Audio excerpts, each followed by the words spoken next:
Aí iniciou a gravação. Então, mais uma vez, boa tarde a todos. Nós vamos dar início a mais uma reunião do GT-CCMN, que tem discutido nos últimos meses essa questão, algumas questões relacionadas à pandemia, né, na área administrativa, na área acadêmica. E hoje nós vamos ter o professor Guilherme Travassos, que vai apresentar parte da sua pesquisa relacionada ao combate à pandemia. Mas antes disso, eu queria dar 2 recados para vocês. O primeiro é que no dia 7 de abril, nós vamos fazer uma homenagem às vítimas da Covid, as vítimas aqui do CCMN. Nós temos a reunião do Conselho de Centro nesse dia, então nós vamos fazer a reunião das 9 às 11, e a partir das 11 horas, uma homenagem, assim, uma homenagem singela, mas chamando alguns familiares de vítimas do CCMN. Eu vou passar depois para vocês aqui a lista que nós conseguimos com as unidades, né? Tem professores, estudantes que faleceram, servidores técnico-administrativos em educação, terceirizados da limpeza. E a Juliana, que está até aqui na reunião, eu, o professor Cabral, a professora Silvia, a Marta, a Juliana e a Ana Lúcia do NCE, nós estamos organizando, porque tem que entrar em contato com os familiares. Aí a Juliana está até aqui, se vocês souberem de alguém, depois quando eu colocar a listagem, que não está na lista, vocês podem me informar que a gente vai fazer essa homenagem. Então, eu acho que é importante, porque eu sei que a gente tem um período grande ainda de pandemia pela frente, mas nós completamos já 1 ano que nós estamos nessa situação.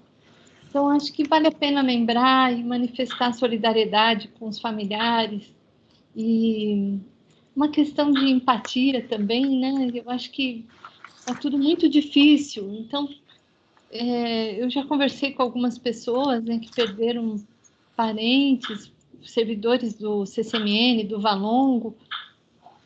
Então, acho que vale a pena a gente fazer essa homenagem.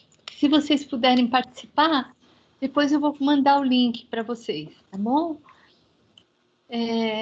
Uma outra questão é o fato do SEG ter, hoje, não sei se vocês souberam, eles colocaram a proposta já de um novo calendário, um calendário para a graduação, né, para 2021 e 2021-2. E nesse calendário, eu vou até aqui colocar aqui no chat, só um minutinho. Esse calendário, deixa eu colocar aqui.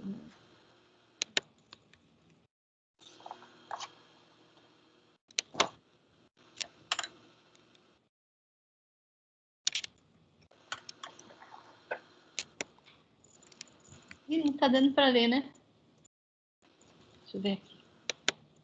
Mas deixa eu colocar aqui, olha, o calendário, ele fala o seguinte, o 2021, então está previsto 28 de junho de 2021 até 9 de outubro, em seguida tem um recesso de 1 mês, e 2021-2, 8 de novembro de 21 até 26 de fevereiro, aqui tem um erro, é 26 de fevereiro de 2022, né? O recesso de Natal, de 24 de dezembro até 2 de janeiro. Esse é o calendário que está, hoje, eu recebi isso hoje, esse calendário, ele foi proposto para o SEG, e a professora Gisele quer discutir já na próxima reunião do SEG, quarta-feira que vem. E ela queria uma proposta do CCMN. No entanto, o que acontece? A gente não vai ter tempo útil para discutir isso. Então, eu vou mandar para os diretores essa proposta, vou mandar também para os coordenadores de graduação. Se for o caso, vou marcar uma reunião, já falei com os conselheiros do CCMN no SEG, eu vou marcar uma reunião na terça-feira que vem, e aí a gente pode, se chegar num acordo, conseguir aprovar no nosso conselho. Eu ponho como primeiro ponto de pauta, tá certo?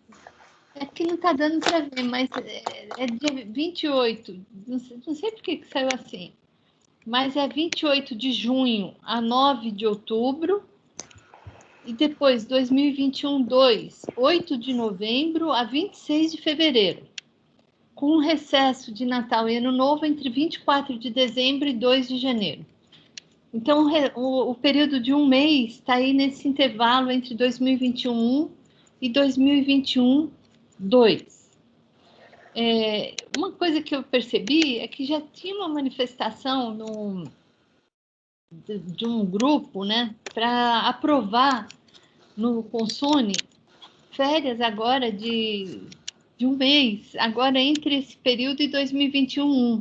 Mas acho que isso é uma questão da gente discutir esse calendário no nosso conselho, com os coordenadores. Se tiver uma proposta diferenciada, a gente passa para o SEG. Eu passo para a professora Gisele, tá bom?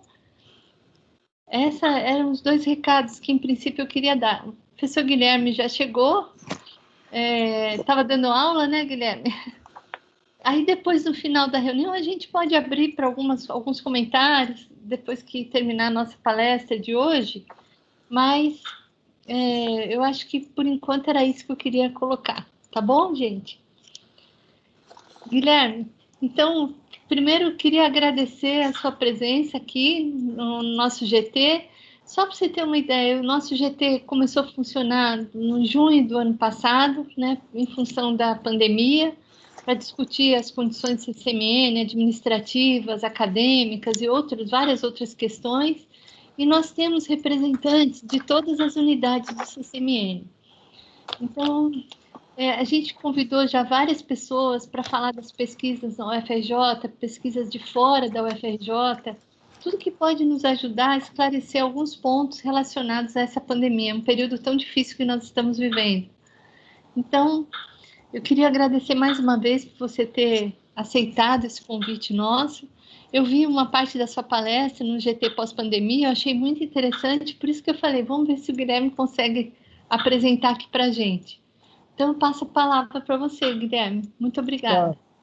Obrigado, e eu pedi só Cássia. para todos desligarem os microfones quando ele estiver falando. Tá. Obrigado, Cássia, pelo convite e por esperar eu chegar, né? Estava dando aula. A brincadeira que eu faço, alguém tem que trabalhar nessa universidade, né? Pelo menos de vez em quando. Sei que o Vladimir trabalha muito, porque está sempre lá, agarrado lá no Instituto, né? Henrique também, os amigos Cabral está aí também, já vi, estou vendo aqui algumas telas, algumas visões aqui. Mas muito obrigado, é um prazer estar aqui com vocês, uma honra realmente. Acho que é a primeira oportunidade de falar para o CCMN, né? Então é bem legal. Eu trouxe, Cássia, como você me pediu, quer dizer, eu estou trazendo de novo aquele material, eu peço desculpa se alguém participou do pós-pandemia, mas eu espero poder, a Stefanella também, oi Stefanella, vamos ver vocês, trazer só para uma apresentação. Bom, deixa eu ver se eu consigo compartilhar isso daqui, eu acho que é assim.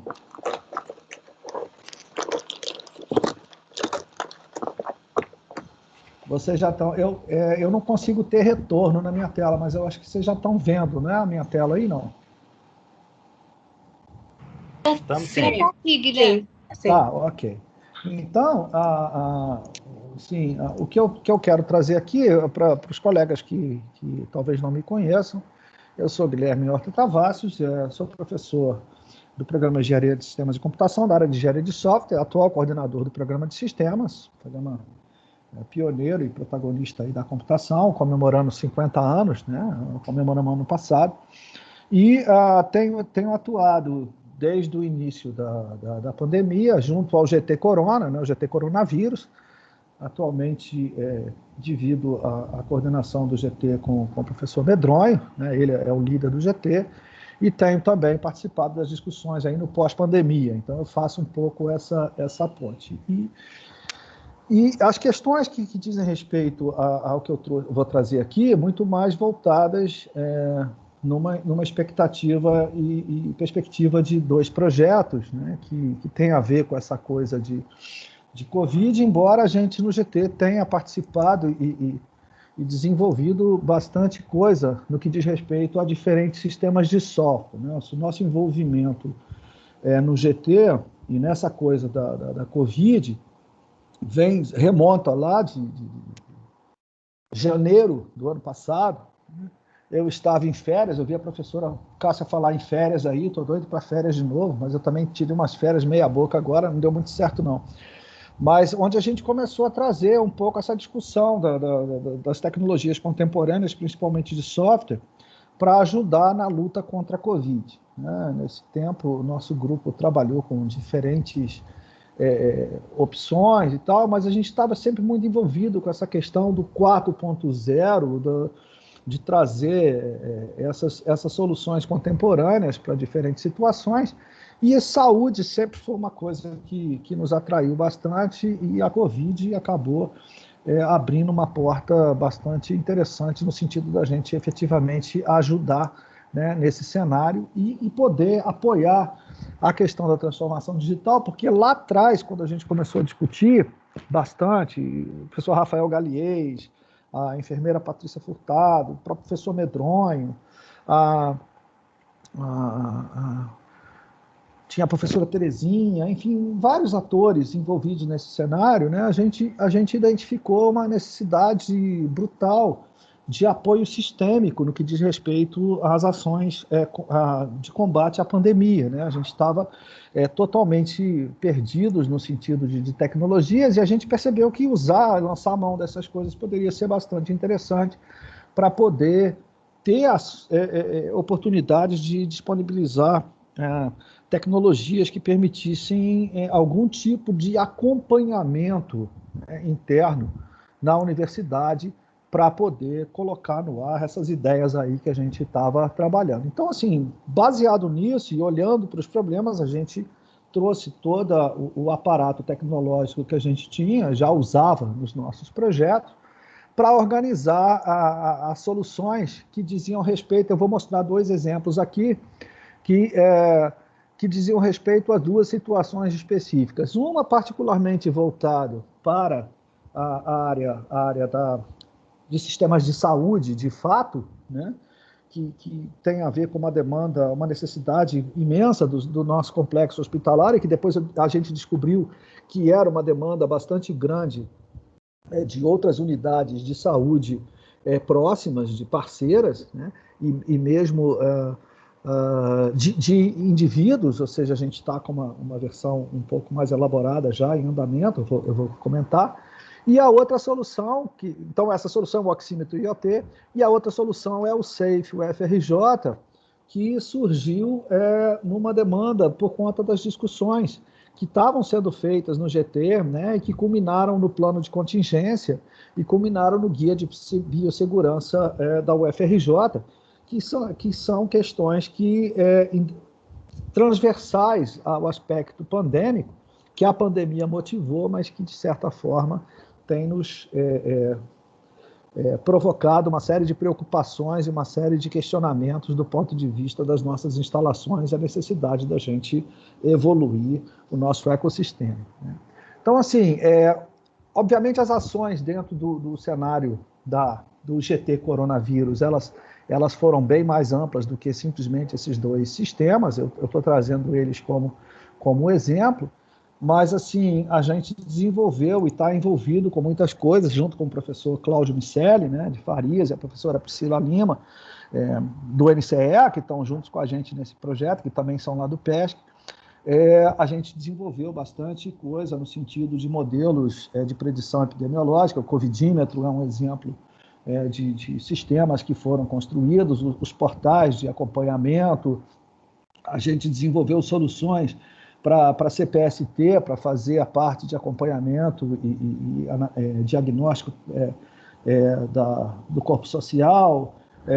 Apoiamos os projetos lá de atendimento psicológico, lá do Nubeia. Enfim, a gente acabou assumindo o perfil de apoio de serviços de computação e de desenvolvimento de sistemas de software para as diferentes frentes e atividades envolvidas no combate à pandemia, né? Então, isso Felizmente, a gente conseguiu continuar, estamos trabalhando com bastante coisa ainda de manufatura assistida, fabricação digital e por aí vai, construindo diferentes dispositivos, laringoscópios, EPIs, enfim, isso foi muito legal. Mas, particularmente, esses dois projetos aqui, eles acabaram assumindo um papel bastante interessante, porque por conta da, talvez, abrangência de utilização e transversalidade de utilização, né?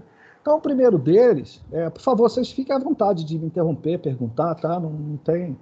nós estamos aqui entre colegas, não há, pelo menos do meu ponto de vista, nenhum motivo de formalismo, a não ser que tenha algum protocolo do GT que eu não esteja ciente. Mas, Guilherme, em geral, o pessoal pergunta quando termina, mas tá bom, também mas, fica livre, tá? mas não tem problema, tá? Então, a primeira solução é o Oximetry IoT. Esse projeto ele surgiu de uma necessidade que a gente identificou por conta das nossas enfermarias nos nossos hospitais, principalmente, leia-se principalmente HU e PPMG, tá? Na verdade, HU-CFF, mas falar o CFF dá tanto trabalho que fica só HU, tá? O HU e o PPMG, no sentido da gente poder prover algum tipo de monitoramento para os pacientes. Era um problema bastante grande lá atrás, não sei se vocês devem se lembrar, que a gente não tinha equipamento, né? Não tinha ventiladora. A COP, inclusive, trabalhou no ventilador. O pessoal da biomédica lá da COP, junto com a medicina, trabalharam no Vexco, lá no ventilador mecânico, né? E nós abrimos a frente para esse sistema, que é um sistema de acompanhamento de pacientes em enfermarias, que não tenta substituir nem atacar nada de UTI, não tem nada a ver com UTI isso aqui não, tá? Mas o que acontece? Esses pacientes que são acamados por Covid, eles têm uma necessidade de serem acompanhados do ponto de vista de nível de saturação de oxigênio. E não tem equipamentos. Os equipamentos que tem normalmente são comprados em farmácias, são caros, eles são isolados, independentes, né? E existia um problema também lá atrás, que ainda perdura, que era a questão da falta de equipes, né? A falta não porque não tem, a falta é porque o volume para ser atendido é tão grande que o número de profissionais disponível não é suficiente para atender a todos os enfermos, né? Então, a gente queria oferecer uma solução que pudesse ser usada de baixíssimo custo, realmente baixo custo, e que pudesse ajudar nesse acompanhamento. E foi aí que surgiu a ideia do Oximetry IoT. Ele, no fundo, ele é um sistema de software, contemporâneo. A intenção dele é, efetivamente, de prover esse acompanhamento, tá, dos pacientes em enfermarias, e um outro problema que tinha lá também, que era alguns pacientes precisavam ficar isolados. Eles não estavam na UTI, mas eles tinham que ficar em leitos isolados por causa da questão de contaminação, essa coisa toda. E aí ficava mais difícil ainda o acesso a eles, porque como tinha pouca gente, não se conseguia fazer o acompanhamento constante desses pacientes, né? Então, a ideia desse sistema era isso, montar algo que pudesse coletar sinais vitais relacionados à oximetria, frequência cardíaca e temperatura dos pacientes, que são os 3 marcadores mais importantes definidos pelos profissionais de saúde, tá?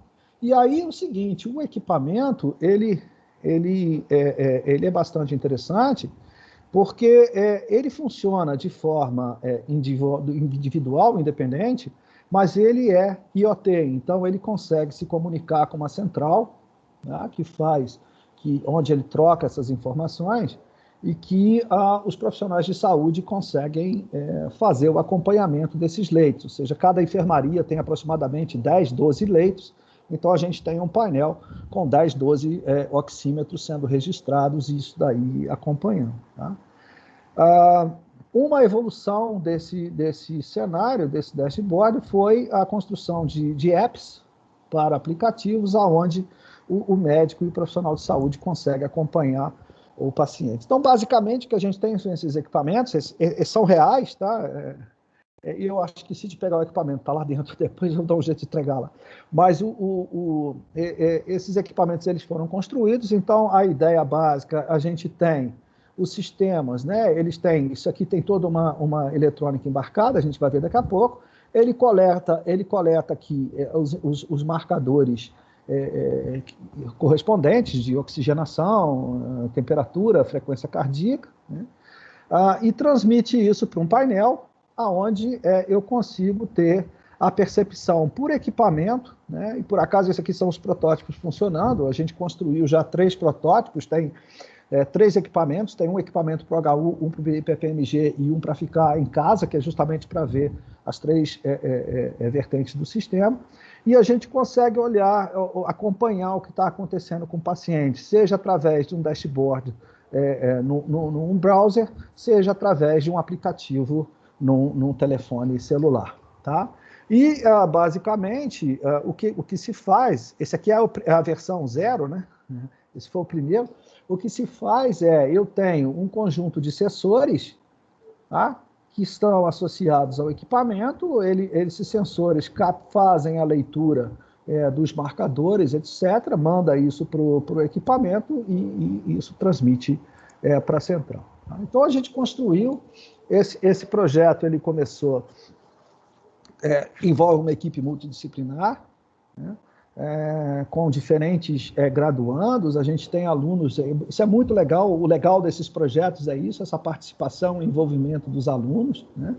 Obviamente, esses projetos eles tiveram um apelo muito forte lá do início da pandemia, que estava todo mundo ainda com aquele ímpeto de voluntariar para ajudar e construir, né? Hoje a coisa já não está tão mais assim, porque não é tão simples a gente conseguir, mas, de qualquer maneira, nós temos esse time aí trabalhando inicialmente, e hoje a gente está, o nosso time, eu tenho comigo o Gabriel, o Gleison, a Tamires, Ricardo, Patrícia e eu. Esses meninos aqui, eles já entregaram, já cumpriram o papel deles, e a gente está agora no processo de renovar o time. Rafael, o professor Galiês, fica como um consultor, porque a gente, de vez em quando, precisa ter informações mais elaboradas do ponto de vista de saúde, tá? Mas isso está acontecendo. Então, assim, basicamente o que a gente queria fazer com o projeto era isso, ou seja, não tinha tecnologia, a gente queria fornecer rapidamente uma solução que pudesse resolver o problema, tá? A gente tinha um número grande de pacientes e que esse problema se permanece, né? É uma coisa, tá cruel a situação, ou seja, o número de pacientes continua muito alto, né? A gente continua não tendo dinheiro, então, assim, ter soluções que sejam efetivas do ponto de vista financeiro é adequado, tá? E uma das coisas que a gente começou a perceber também era a importância não apenas de ter uma solução que pudesse ser usada no hospital, mas foi uma coisa que a gente viu bem com o pessoal da Fiocruz e depois também com os nossos próprios colegas da saúde, que era a necessidade, por exemplo, o paciente que sai do hospital e tem alta, ele precisa permanecer sob acompanhamento por um período, né? E muitos desses pacientes vão para suas casas e eles não têm como fazer isso, tá? Ou vários moram sozinhos. Então, foi onde a gente estendeu o princípio de funcionamento do sistema para poder funcionar nas residências, tá? Então, assim, foi nisso que tem, então, os objetivos gerais que estão associados a essa solução, né? Então, ele faz o acompanhamento do paciente, consegue monitorar os sinais vitais, tem uma série de alarmes, isso é muito interessante, ou seja, o sistema ele prevê uma série de alarmes de eventos e que estão ocorrendo do ponto de vista do sistema, e é uma solução moderna e, ao mesmo tempo, de baixo custo, né? Um equipamento desse não fica tão caro se comparado ao que seria a aquisição de um oxímetro no mercado, né? Na verdade, um oxímetro no mercado que faz algo parecido com esse está na faixa de uns R$2.000, R$3.000, tá? Que se faz comunicação por Bluetooth ou não sei o quê. Esse equipamento nosso aqui, a gente consegue montar esse equipamento na faixa de R$320, R$330 hoje com a variação do dólar. Então, isso dá uma diferença bem grande para a gente. Tá? E ele atende a diferentes perfis aí de atores, né, e usuários nesse cenário. Tá? Então, assim, o nosso sistema ele é basicamente o encapsulamento de software em hardware comercial, ou seja, não existe aqui nenhuma, digamos assim, inovação eletrônica ou qualquer invenção, mas basicamente é uma solução, né, que foi dada, que está sendo construído. Por acaso, isso aqui a gente constrói onde dá, isso aqui é a minha casa, né, a mesa da cozinha da minha casa, que ficou assim, até que a Lília, minha esposa, me chamou a atenção, dizendo que se eu não arrumasse, saía eu, a mesa, os equipamentos e o oxímetro, então eu tive que arrumar. Mas basicamente é isso, ou seja, a gente está construindo a gente está construindo as caixas, né? o encapsulamento do oxímetro todo no nosso parque de impressão 3D, né? Por enquanto, a gente está com um desenho bastante, digamos assim, rudimentar, porque o nosso problema tem sido muito do ponto de vista de ajuste de alguns elementos internos de fixação, porque são detalhes que aparecem no projeto que você não espera, né?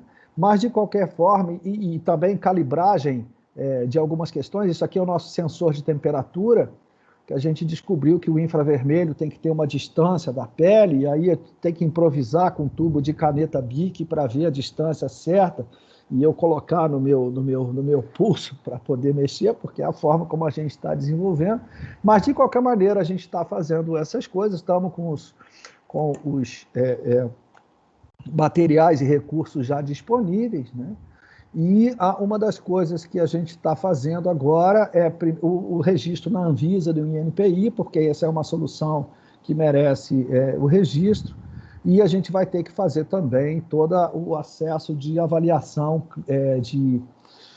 de pesquisa e testes de campo, seguindo protocolos da Plataforma Brasil, etc., que a gente já está ciente disso, né? Mas enquanto a gente não tiver o produto, a gente não vai ter sucesso. Mas, particularmente, esse projeto ele foi muito interessante, porque ele se concretizou, a gente já tem de fato a solução, e ela está evoluindo, né? A gente tem muita carência de pessoal, vocês viram lá que a equipe reduziu. A gente conseguiu encaixar esse projeto em dois níveis de financiamento, um no projeto CAPES Técnico Digital, que eu estou coordenando e que tem um time grande.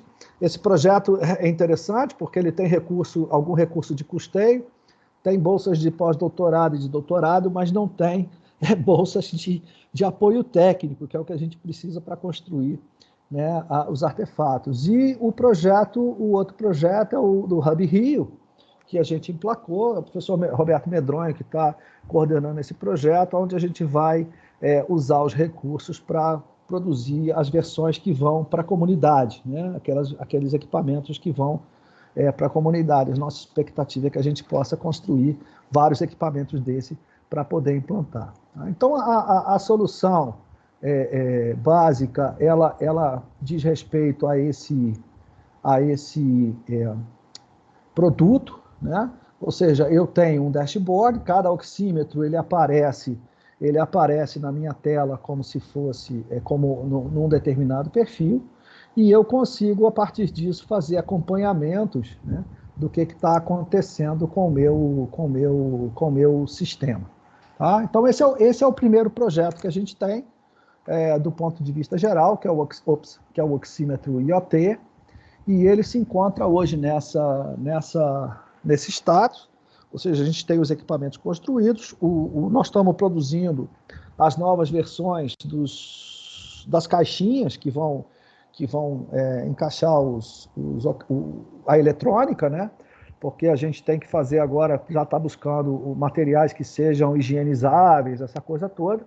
Estamos trabalhando um pouco na questão do encapsulamento dos sensores, que é um negócio que está dando um pouquinho de trabalho, porque os sensores eles funcionam a laser ou por infravermelho, então tem todo um cuidado ali que tem que ser feito. O sensor de oxigenação, então, ele é muito sensível à luz, então precisa ter um invólucro que realmente tampe a incidência de luz nele, mas a gente está bem avançado nisso, e eu espero que, sinceramente, a gente coloque isso para funcionar lá no HU e no TPMG bem rápido, para eles já poderem fazer as avaliações iniciais, não de teste de campo, mas aquelas avaliações iniciais de ergonomia, etc., porque são duas características distintas, né? O HU, os pacientes são adultos, eles são mais fáceis, a princípio, de controlar, mas no IPPMG são crianças, né? Então, a gente não está muito seguro que a solução que vai ser dada para os sensores, para os adultos, vai ser a mesma para as crianças. Talvez a gente precisa ter alguma alternativa de colocar alguma forma de encaixar os sensores nos dedinhos do pé das crianças, porque elas mexem menos. A gente tem que olhar isso, mas aí só com o pessoal da saúde. Infelizmente, meu ponto vai até botar o sensor dentro de alguma coisa. Agora, como é que vai ser alguma coisa? A gente precisa realmente de ajuda, e é isso que faz esses projetos serem absolutamente fantásticos, porque eles são multidisciplinares por natureza, né? Então, eles envolvem diferentes parceiros e diferentes atores dentro da nossa universidade. Tá? Então, esse é o oxímetro IoT que eu queria mostrar. É um projeto que está em andamento, está indo muito bem, a meu ver, e que em breve a gente já vai estar colocando ele para funcionar na universidade e um pouquinho para frente na comunidade. Tá? Esse sistema que está aqui, ele usa a comunicação dele toda para o Wi-Fi, para quem tiver curiosidade, e o que vai para a comunidade, a gente está trabalhando com comunicação via LoRa, não é Wi-Fi. Tá? Então, tem umas mudanças de circuito, etc., que precisam se fazer, mas isso a gente já conseguiu trabalhar. Tá bom? Então, não sei se do oxímetro IoT alguém tem alguma pergunta, alguma coisa? Se alguém quiser fazer alguma pergunta para o Guilherme, o que é essa LoRa? Eu não sei o que é. LoRa é uma outra tecnologia de comunicação, enlace, que a gente pode usar para fazer a conexão para simplificar pela internet. Tá? Ou seja, ao invés de eu usar o Wi-Fi ou usar o celular, eu uso um outro nível de comunicação de rede. O Rio de Janeiro está naturalmente imerso numa rede LoRa. A gente já tem isso disponível. Entendi. Tá? Então, isso facilita bastante. É LORA mesmo? Isso, LoRa, exatamente. Tá? O professor Cláudio Lenz, da Física, está com a mãozinha levantada. Cláudio. Opa! Opa, tudo bom, Guilherme? Oi. Prazer. Sou Todo Cláudio meu. Lenz, da Física. Não sei se você está me vendo, tá me procurando. Oi, agora estou te vendo, agora eu vi. Tá bom, eu estou meio escuro aqui, tem que ligar uma lâmpada aqui. Mas muito bem, parabéns, muito bonitinho o projeto e faz a diferença, né? São aquelas coisas, né, que a gente não tem, nunca desenvolveu nesse país, não faz nada e numa hora dessa faz uma diferença enorme. Deixa eu te perguntar duas coisinhas. Uma, eu vi recentemente, eu sou originário do Ceará, e vi uma palestra lá num encontro que um amigo promove, do tal do Elmo. Não sei se você ouviu falar, que é um capacete que foi desenvolvido lá no Ceará. Tem um desenvolvimento em outro local também, além do Ceará, mas uma pessoa lá da Escola de Saúde Pública desenvolveu, junto com a universidade, um capacete que tem uma base de silicone que veda e assim fica oxigenado com um pouquinho de pressão para os pacientes com Covid, né? Então, eles estão... O que eu achei interessante no desenvolvimento deles, e aí que entra o comentário para você, é que eles fizeram o desenvolvimento, os testes e tal, e aí pegaram uma empresa, no caso cearense lá, local, a Esmaltec, né, que fabrica fogões e coisas, uma empresa grande, de grande porte. E essa empresa adotou o processo, eles passaram o processo para a empresa, e a empresa está fabricando em larga escala, né? Depois que foi feito o desenvolvimento, a coisa fechou e está sendo fabricada em larga escala. Aí, vocês chegaram a tentar algum contato assim com empresas que já fazem coisas parecidas para poder...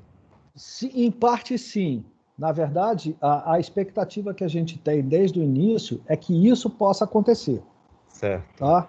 É por isso que a gente está muito envolvido com a questão da definição dos protocolos, dos processos de construção, registro Anvisa e NPI, porque isso vai dar para a gente uma certa, digamos assim, tranquilidade adicional para buscar esses parceiros, tá? Obviamente, nós não temos capacidade de produzir em escala, você tem toda a razão, não é esse o nosso papel, né? Isso. O nosso papel é montar a solução. A nossa intenção nós construímos, por exemplo, nós construímos 4 equipamentos até agora, contando com o primeiro, e a nossa ideia é construir os 12 equipamentos, que é para compor uma enfermaria, tá? Então, a gente conseguiria ter meia enfermaria no HU, meia enfermaria no IPPMG, para fechar esse processo todo, para ter tudo isso detalhado e aí sim fechar as parcerias, porque, por exemplo, no fundo, para o HU e IPPMG, na verdade, para o nosso complexo hospitalar, nós temos 9 hospitais, né? E esse equipamento serviria para todos eles. Então, isso já é um perfil que é um volume grande de equipamentos. Para a comunidade, a nossa expectativa no Hub Rio, com o projeto do Hub Rio, era poder ter pelo menos 500 unidades. Tá? E isso, de novo, na expectativa de que fecharemos esse ciclo com os da enfermaria, teremos toda essa definição e poderíamos estar passando por uma empresa, ou do ponto de vista da empresa adotar, né, o projeto e comercializar, porque isso aí entra num outro nível de discussão, inovação, etc. Mas, ou de nós podermos ter todo o controle do processo e contratar os serviços de montagem dos equipamentos, que é uma outra situação também, entendeu? Ou seja, isso tudo está pensado. Eu acredito que até julho desse ano, se tudo caminhar, a gente vai estar numa situação de maturidade bem mais interessante em relação a isso. Certo. Tá? Inclusive, a gente já está envolvendo o pessoal lá do escritório de inovação, da agência de inovação, da UFRJ, porque tem que cercar por todos os lados, mas é isso aí, a gente quer isso mesmo. Até como uma oportunidade de um empreendimento, né, de empreendedorismo para os nossos alunos, né? Porque esses meninos que estão envolvidos aqui, eles estão envolvidos mesmo. Eles estão envolvidos mesmo, né? Então, assim, é muito legal. Tá? Mas obrigado aí pela sua pergunta. E em relação ao Elmo, eu vi as reportagens, eu não acompanhei os estudos, não, eu vi a reportagem, realmente é uma solução bastante interessante. O que eles conseguiram lá foi um tempo muito rápido, né? Entre sair do desenvolvimento da universidade e chegar na fabricação, né? Sem dúvida, isso é uma coisa que talvez, aí, se você quiser, depois o contato, é só falar que eu consigo o contato lá da pessoa. Sim, por favor. Para você trocar a experiência. Tá? Gostaria, vai ser muito útil, Cláudio. Te agradeço bastante. Obrigado. Tá bom. Guilherme, uma das coisas que nós assim discutimos nesse GT, o professor Cláudio e o pessoal do Instituto de Física apresentou uma solução para as aulas experimentais de física, na forma de kits, que os alunos poderiam trabalhar em casa, né? Foi uma coisa bem interessante, né, Cláudio? A gente fez para a parte de circuitos elétricos, por exemplo, um osciloscópio, voltímetros e amperímetros à base de um Arduino, né? Que é o que você está usando aí dentro, embarcado aí no seu sistema, ou um Arduino, aqui é um Node MCU, aqui é um Node MCU, tá? Então, os alunos estão... quem pode compra o kit, para aqueles que não podem, a gente fez uma vaquinha entre os professores do Instituto de Física, angariou recursos, e aí os alunos levam um kit desses de Arduino para casa, para fazer, aí monta o osciloscópio, monta tudo, para fazer toda essa parte. Isso é uma coisa que também, sem dúvida, isso é uma coisa que a gente fez no projeto aqui, esse povo que está trabalhando com a gente, né, como está todo mundo remoto, tem pelo menos um equipamento, assim, não tem um equipamento montado, mas tem um kit do equipamento com cada um, porque não tem jeito. O aluno Gleison e a Tamires, que trabalham com a parte da modelagem lá, de fabricação digital, eles têm que ter os sensores para poder medir. O Gabriel precisa de ter para poder botar o software. Eu tenho aqui ligado, então tem um equipamento que fica, por acaso agora está desligado, mas tem um que fica com... Eu arrumei um laptop antigo, fica aqui o dia inteiro ligado aqui com o servidor. Então, assim, tá uma festa. Tá uma festa. Legal. E essa talvez seja a grande dificuldade desse projeto do momento. E é a necessidade, porque como ele é um projeto que a construção efetivamente materializa algo, esse algo, essa materialização desse algo, precisa da presença, às vezes. Entende? E isso que tem sido um grande desafio para a gente. Parabéns, legal. Valeu. Boa. Obrigado. Tem aqui uma pergunta. É Heldson? Eu não sei direitinho o nome.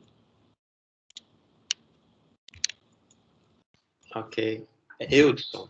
Eudson. Desculpa. Ah, é o Eudson? É o Eudson. Fala, garoto. Beleza? Prazer te conhecer aí. A gente nunca conversou muito. pessoalmente. A minha câmera tá ligada? A minha câmera tá ligada? Vocês me veem, não? Tá. A gente vê você sim, Guilherme. Ah, tá bom. Tá legal. Não, assim, eu achei um barato, né? Porque eu acho que até o professor Medronho, acho que conversou com você, meus pais, eles tiveram Covid, né? Então, foi um aperto e o oxímetro foi, assim, essencial, assim. Acompanhava de perto a oxigenação, batimentos cardíacos e quando a minha mãe começou a ter batimentos cardíacos acelerados, né? Eu entrei em contato com a Cláudia Lunardi, né? Uhum. Você me salva, Cláudia, o que está acontecendo? Ela falou assim, vai no hospital agora, que é infecção e tal. E foi exatamente isso que salvou a minha mãe, entendeu? Então, assim, eu acho que o oxímetro, ele realmente é fundamental. Uma pena que é um aparelho de alto custo, né? E as pessoas, principalmente, né, pessoas de baixa renda, não têm, e eu acho que isso tem custado muitas vidas, sabe? Isso tem sido um grande... Eu acho que esse trabalho de vocês, de parabéns, assim. Ainda mais essa questão da temperatura, né? Porque é uma leitura completa, né? Você vê a frequência cardíaca, que é fundamental, principalmente nesse processo de infecção, né? Você tem a frequência aumenta mesmo, sabe? E você tem o corpo desidratado, né? Por causa da infecção. Acontece uma série de coisas, né? A oxigenação, que é fundamental, né, acompanhar, e a temperatura, né, processo de febre. Então, assim, achei muito bacana, meus parabéns, cara. Eu acompanhei muito de perto, né, vocês, peraí, eu sou um pouco gago, tá, desculpa aí. Eu acompanhei muito de perto esse processo de leitos, né, na prefeitura, essa coisa toda, e sei o que aconteceu. E a gente também está passando uma nova dificuldade. Então, realmente, esse aparelho aí, isso salva muitas vidas. Bom, já que você me deu os parabéns, eu vou te dar os parabéns também pelo trabalho que vocês fizeram junto à prefeitura, que foi fantástico, viu? Foi realmente muito nobre. Aquilo que foi lá ajudou pra caramba. E você viu os desdobramentos agora, né? Agora estão atrás de você de novo aí. Te querem aí para ajudar a olhar o problema. Isso é muito legal. Vamos conversar, vai ter um grande... Pois é, mas muito bom. E lá na sua família, está tudo ok lá? Como é que ficou o resultado? Seus pais superaram isso? Teve problema? Graças a Deus. A minha mãe, né, ela teve, né, teve uma pneumonia muito séria e assim, um percentual, né, mais de 25% do pulmão comprometido. Mas graças a Deus, assim, um dia que a frequência começou a acelerar, eu corri lá no médico, eles hidrataram, eles deram lá os corticoides. Legal. E isso foi um dia fundamental, assim, na vida dela. Foi um dia que fez a diferença. Então, esses detalhes, sabe? Sim. Você ir na hora certa no hospital e buscar ajuda. Por isso que eu estou falando, esse aparelho é fundamental mesmo. Nesse caso aqui... Nesse caso aqui, você tocou num ponto fundamental, quer dizer, o custo, o investimento para ter o equipamento é muito baixo, né? O Cláudio ali percebeu bem, quer dizer, a gente está usando componentes absolutamente comuns, a gente não tem nenhuma invenção aqui, exceto os sensores. Os sensores é que são um pouquinho mais elaborados, porque não pode ser qualquer sensor, né? Mas o resto a gente está produzindo e está muito legal. Está muito legal mesmo. E eu acho bacana. E aí, se a gente puder realmente transformar isso num super negócio aí para os nossos meninos aí, ou até para a própria universidade, é legal. Tá? a única pergunta, né, que eu vou fazer, porque já que vocês já estão com essa tecnologia em mãos, né, eu acho muito interessante se tivesse um sistema para integrar, né? Ou seja, principalmente dentro dos hospitais, você ter um painel de controle de todos esses oxímetros, entendeu? Mas é o dashboard. Essa é a ideia do dashboard. Ou seja, esse cara que está aqui, né, que você está vendo aqui na tela, ele está num browser. Esses oxímetros todos aparecem é porque ele vai quebrar esse link aqui. Tá vendo? Não, tá tranquilo. Ele vai quebrar, porque era um vídeo que tinha que aparecer aqui em algum canto e não vai aparecer. Mas assim, você consegue ver, esse negócio fica passando na tela, você consegue ver e você consegue interagir com o oxímetro. Você consegue ver média, você consegue... Esses gráficos, eles são dinâmicos, entendeu? E ele alarma. Ele alarma. Então, numa situação dessa que você colocou aí, de aumentar a frequência, ou seja, a combinação desses parâmetros aqui, ele alarma. Ele alarma e diz, presta atenção no leito tal. É bem interessante. Bem interessante. É um sistema de apoio, tá? Ele não é um sistema de diagnóstico ou de ele é um de apoio. Mas, você aumenta a capacidade de observação dos times de saúde. Esse é que é o lance. Com certeza. Entendeu? Guilherme, meus parabéns, cara. Muito feliz. Obrigado. Obrigada. Tem agora a Mariana, que é aluna do Instituto de Geociências, e depois o Henrique Cerdeira. Tá. Oi, tudo bem? Então, a minha pergunta é mais na linha mesmo que o Harrison falou no final. Eu não entendi muito bem essas telas aqui. Elas teriam um software para cada enfermeiro? Não. Como Olha só, que seria eu devia ter trazido aqui, mas enfim, vocês me perdoem. É o seguinte, pensa num browser, você abre o browser, tá? Você abre seu browser. Nesse browser aparece várias caixinhas dessa. Quantos oxímetros você tem? Tá? Uma do ladinho da outra aqui. E ele fica executando. Quando você clica nele, por exemplo, você clica aqui, ele abre esse gráfico. Ah, entendi. Entendeu? Ele abre esse gráfico. Se você clica aqui em cima, tem algumas facilidades, ele vira, ele flipa e ele te dá um outro conjunto de informações associados ao que está acontecendo ali com o paciente. Tá? Entendi. É muito interessante, ou seja, na verdade são dois sistemas, se você parar para pensar. Tem o software que vai dentro do oxímetro, que é um software específico, que faz todo o controle.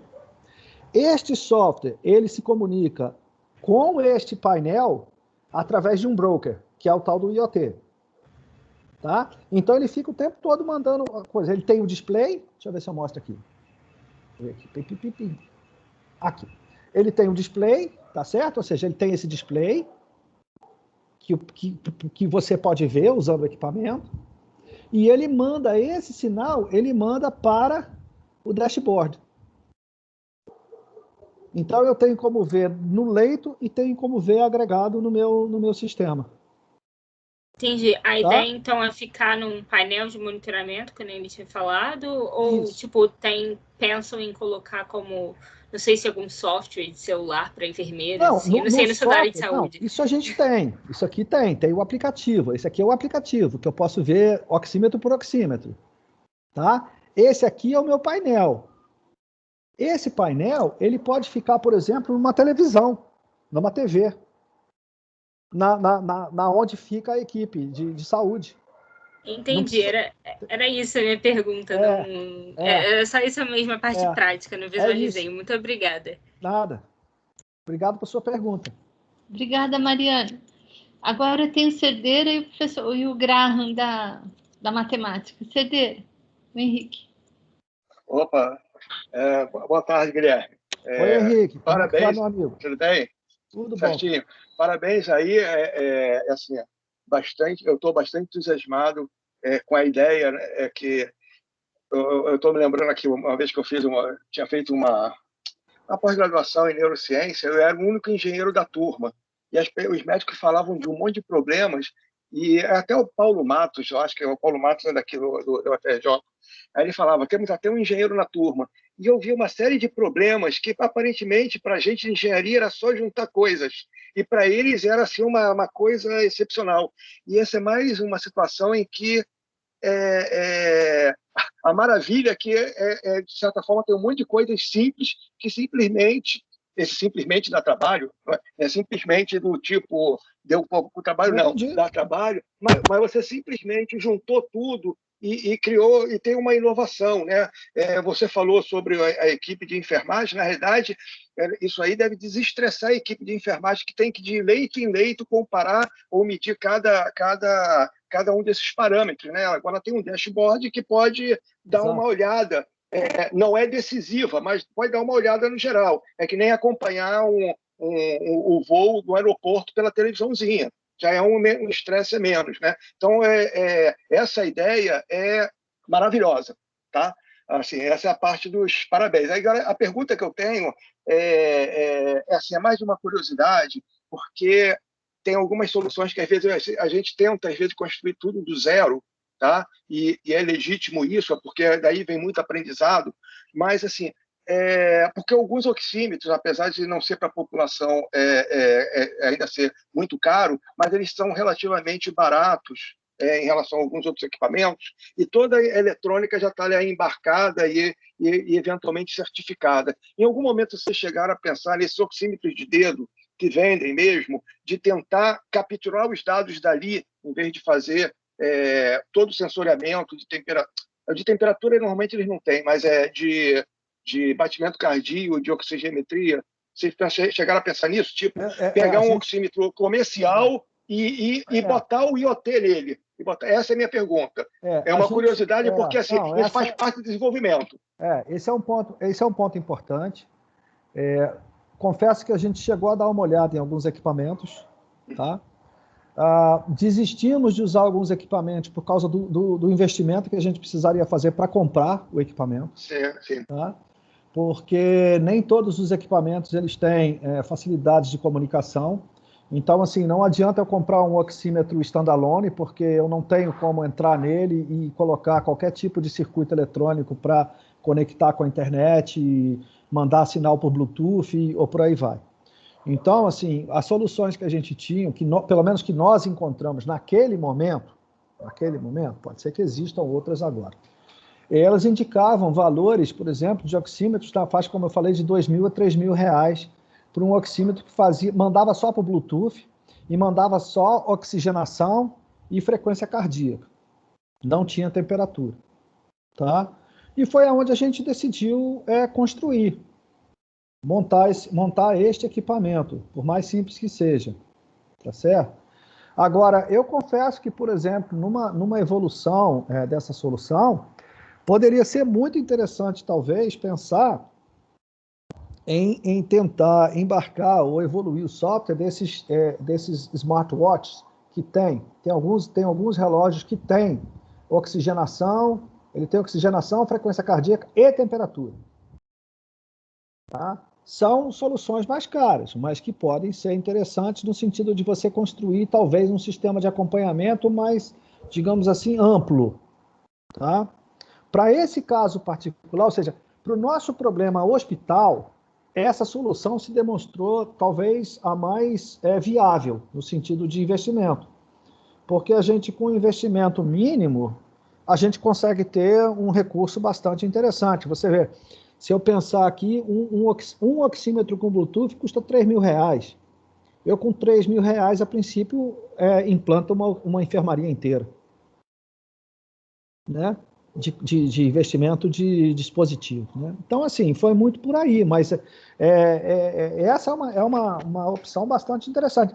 Não apenas do ponto de vista da oxigenação, mas de outros marcadores. Por exemplo, o professor Rafael Galiez, a gente já conversou mais de uma vez de aumentar o número de indicadores que são coletados. Por exemplo, ele vislumbrou uma perspectiva de tentar colocar também toda a parte cardíaca, né, que é possível. A gente está incorporando, por exemplo, nesse que vai para a comunidade, a gente já precisou de incorporar, que a gente já mudou a parte de comunicação, que vai ser LoRa, não é mais o Wi-Fi.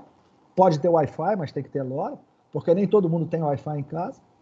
Mas a gente precisa de ter dois sensores adicionais, que é o de geolocalização, porque eu preciso saber onde é que está, porque no caso de precisar fazer um atendimento emergencial, eu tenho que saber onde é que eu vou, tá? E o outro é um sensor de queda, de movimentação e queda, porque a pessoa está sozinha em casa, entendeu? Então, essas coisas a gente já está avaliando, mas assim, como eu te falei, assim, a coisa tem que ser incremental. Tem um mundo aberto, tem um conjunto de portas abertas aqui que a gente pode explorar de forma bastante legal, né? Mas o nosso foco agora está em realmente colocar esta solução para funcionar no hospital, porque ela é de fundamental importância para a gente. Ela vai representar, como você falou, a gente está muito preocupado no bem-estar das pessoas, do paciente e principalmente dos profissionais de saúde, porque eles estão num nível de estresse absurdo, entendeu? Depois dá uma olhada, um dos marcadores, a gente chegou a dar uma pesquisada nisso, mas isso ainda tem algumas pesquisas, a resistência corpórea, resistência ômica mesmo, que ela pode ter uma associação com o estresse do paciente. Sim. Entendeu? E é um sensor relativamente simples de se implementar. Agora, mas aí tem uma pesquisa aí que tem que ver realmente essa correlação de estresse. Eu não quero ser pretensioso nem ambicioso dizer que a gente pensou nisso também não. Mas uma das coisas que nós discutimos de evolução desse equipamento foi transformá-lo, ao invés de ser um oxímetro do ponto de vista de acompanhamento de paciente, mas num dispositivo que pudesse nos dar dicas sobre o estado físico do profissional de saúde. Ou seja, que ele pudesse usar esse equipamento nele, sentindo. A gente pensou em colocar tipo um cinto, um negócio assim, capturando essas coisas para poder indicar, porque tem horas que eles ficam numa atividade tão intensa que eles se esquecem de beber água, ir ao banheiro, parar um pouco para descansar. Então, você tem um problema de burnout absurdo aí, cara. Então, assim... Mas uma coisa de cada vez, Henrique. Muita coisa. Parabéns aí, parabéns pela inovação e por esse atiramento, Guilherme. Parabéns. Legal, obrigado. Obrigado, Guilherme. Eu vou passar agora para o professor Graham. Ok. Da matemática. Oi, bom dia, obrigado, Cássia. Olha, bom dia, Guilherme. Oi, Graham. Em primeiro lugar, eu gostaria de me juntar aos outros, parabenizando você por essa excelente iniciativa que é evidentemente tão importante nesse momento difícil que todos estamos vivendo. A minha pergunta, de fato, trata-se de uma pergunta bem simples, bem técnica, com respeito ao software. Você falou do software que vocês estão desenvolvendo, então eu apenas estou com curiosidade de saber quais são as linguagens e plataformas que vocês utilizam para o desenvolvimento do seu software. Tá. Do ponto de vista, a gente tem basicamente dois grandes componentes aqui, Graham, né? A gente tem o componente que vai dentro que vai no oxímetro, né, o componente de software, e esse basicamente ele usa a plataforma NodeMCU, né? Então é uma coisa como NodeMCU. NodeMCU.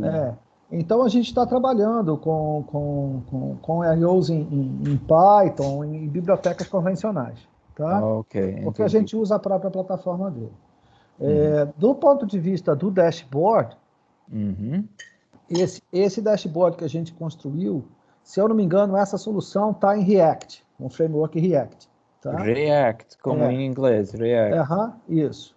Tá? Então é uma outra solução. Mas como isso é a nossa versão, a gente está avaliando do ponto de vista de escalabilidade. Ele está todo funcional, ele está operacional. Tá? E a gente tem tentado avaliar. Nós temos uma outra solução, que é o Safe, que eu vou apresentar, que a gente está usando outras plataformas para tentar ver e fazer até uma avaliação do ponto de vista de manutenibilidade e evolução. Tá? Porque, às vezes, nem tudo que reluz é ouro, né? Às vezes, a gente lança a mão de uma solução tecnológica inicial que parece que é adequada, mas depois você precisa fazer as evoluções e não consegue. Na plataforma do Node, a gente não tem tido muito problema de evolução, não. Ou seja, o acréscimo de novos sensores, a inserção de algoritmos mais espertos, etc., não tem sido um grande problema para nós, não. Tá? Os problemas, às vezes, aparecem quando a gente tem que lidar com alguma parametrização mais elaborada, ou trabalhar com algum nível mais baixo, algum nível de bit-byte ali, com os sensores. Às vezes a gente toma algumas rasteiras das bibliotecas, mas isso não é inesperado, né? Ou seja, isso aí é normal. No React, algumas evoluções têm sido, às vezes, um pouco mais, digamos assim, árduas, porque ele funciona muito bem para as coisas que são imediatas, diretas, visuais. Quando a gente precisa incorporar algum procedimento mais robusto, né, principalmente algoritmos de tratamento de dados, etc., a coisa fica um pouco mais dura, mas nada que não dê para fazer. Tá? Nada que não dê para fazer. Fica lenta ou fica difícil de programar? Não é que fica lenta, não. Ele tem um desempenho muito razoável. Para você ter uma ideia, a gente construiu esse sistema para sediar toda a parte de serviço num Raspberry. Ah, é? É. Aquele Raspberry Pi, esse brinquedo. Exatamente. Tá? Na verdade, ele foi construído para isso, porque a gente queria ter uma solução autocontida dentro do próprio hospital. Entendido. Tá? Então, assim, ele é bem tranquilo. Quando eu digo que é um pouco mais árduo de construir, é realmente do ponto de vista da construção do software em si, da escrita do software em si, não da execução do software. Tá? Ok. Então, é bem tranquilo. Tá? Ok. Obrigada, Graham. Muito obrigado, Guilherme. Novamente, realmente eu adorei. Parabéns. Parabéns. Obrigado. Não sei se tem mais alguma pergunta. Tem mais alguma coisa que você vai falar? Vai falar desse projeto. Tem o SAFE. Eu falei de um agora, sistema, né? agora eu vou falar do outro. Isso. Agora eu vou sair da saúde. E vou para a biossegurança. Tá? Também é na linha de sistemas contemporâneos, é uma outra solução. Vocês provavelmente devem ter acompanhado aí nas discussões do GT, a questão dos informes sobre o plano de contingência, né? A questão do guia de biossegurança que circulou, a questão do levantamento que está sendo feito das condições de biossegurança das nossas instalações. Espaços, né, Guilherme? Os espaços, exatamente. Tá? E aí, uma das coisas que, na época, quando a gente começou a discutir esse problema no GT, foi o seguinte, se questionou, tá bom, a gente vai montar esse negócio todo, vai ter uma porção de diretriz, vai ter uma porção de regras, enfim, mas como é que a gente faz para acompanhar isso? Como é que eu sei o que está acontecendo? Como é que eu sei o que vai acontecer, o que pode acontecer do ponto de vista das instalações? Então, nessa linha, como a gente já vinha trabalhando nessa coisa do iotizar tudo, né? Parece que o tal do IoT acaba se transformando quase que numa bala de prata nesse cenário, mas a gente começou a perceber o seguinte, cara, vamos iotizar as instalações? Vamos arrumar uma forma, vamos buscar uma maneira da gente fazer esse guia de biossegurança ser de fato algo factível e algo interessante, porque todas as marcações de risco das nossas instalações dizem respeito a luminosidade, temperatura, ventilação e número de pessoas por metro quadrado. Né?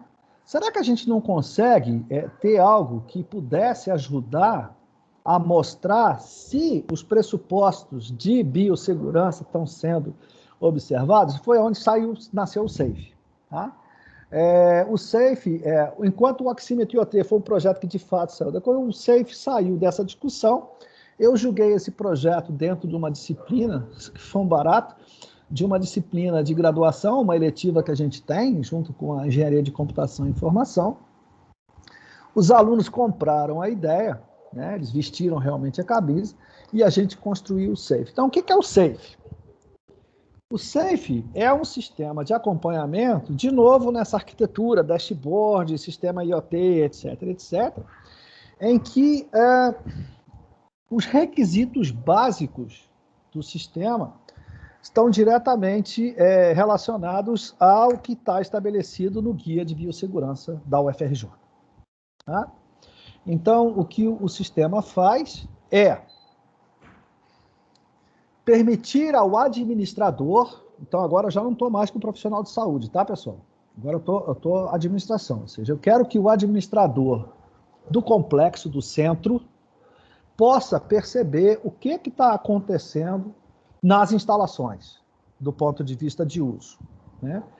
E que essa observação das instalações, ela me permita acompanhar e eu perceber o que está passando com base na classificação de risco que foi elaborada para aquele local, seguindo o guia de segurança, né? Então, eu não sei se todo mundo teve oportunidade de ler ou teve acesso, mas o guia de segurança ele define uma série de condições de funcionamento, estabelece critérios, né, de utilização, etc.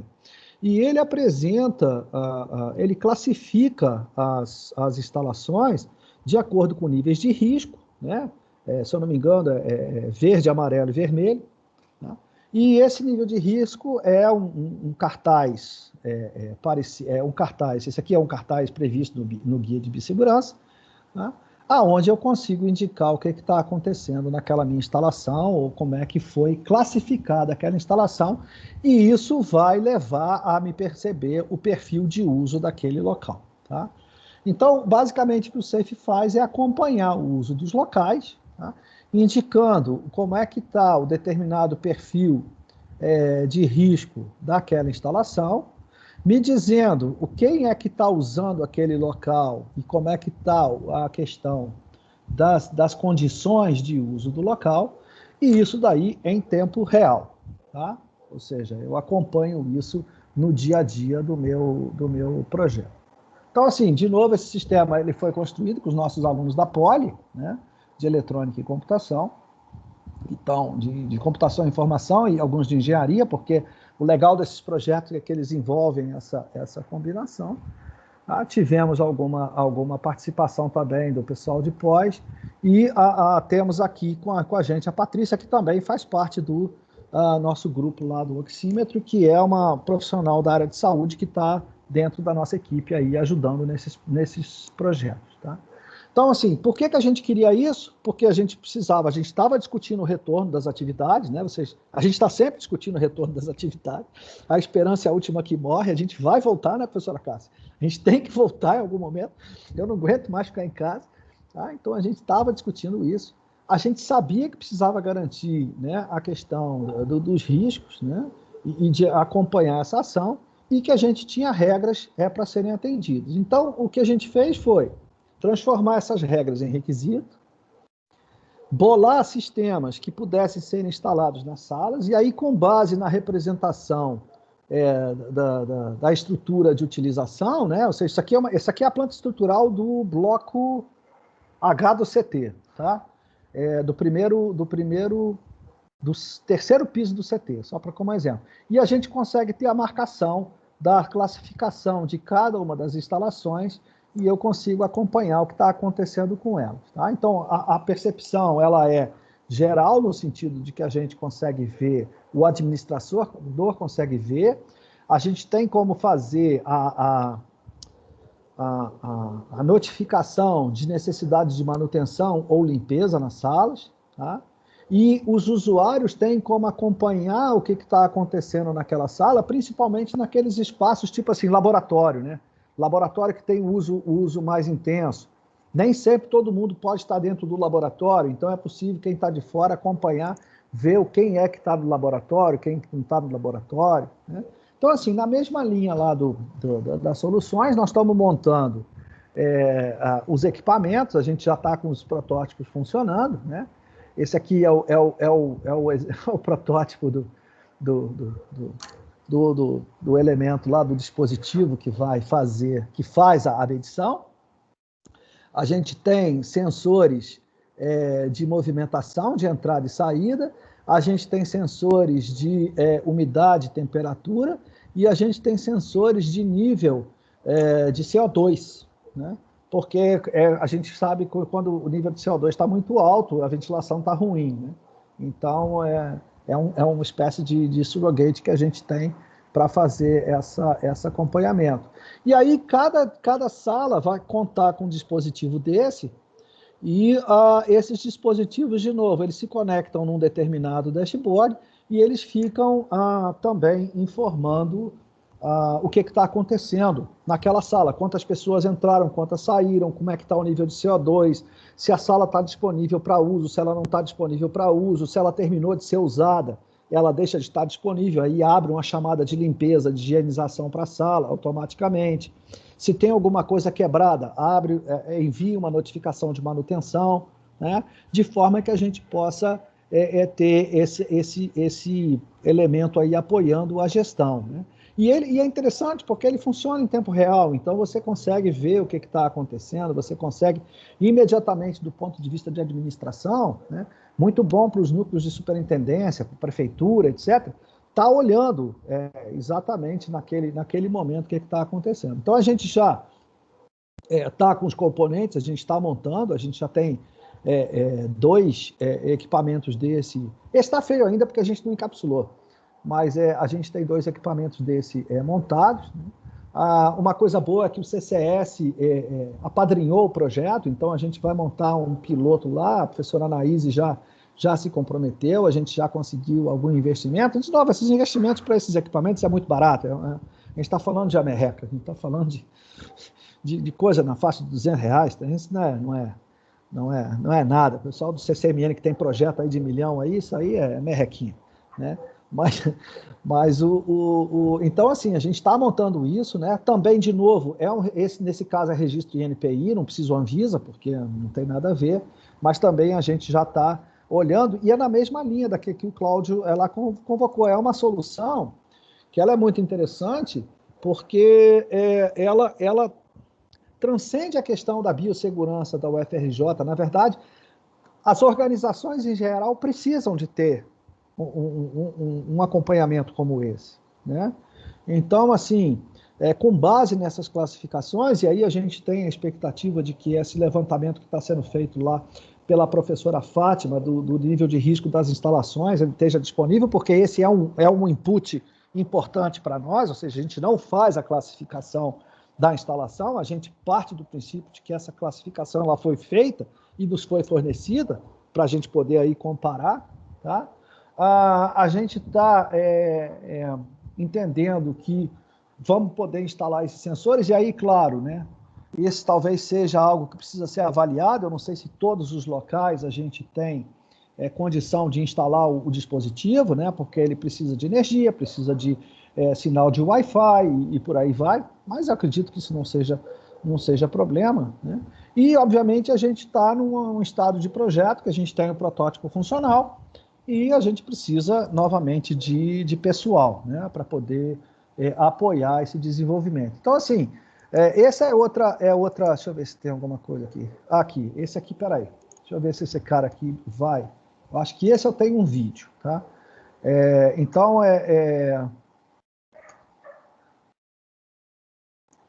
Então, assim, o que a gente vê, ou pelo menos deveria ter, se o meu sistema abrir. Mas vocês não estão vendo o vídeo, estão? Não. Não, porque eu acho que eu tenho que mudar a tela. Acho que sim, para você tem que... Peraí, só um minutinho. Estou um pouco confuso aqui. Acho que é esse cara aqui. Aí eu faço assim. Agora sim. Uhum. Na verdade, esse link que estava ali dá para ver. Mas olha só, esse é o sistema.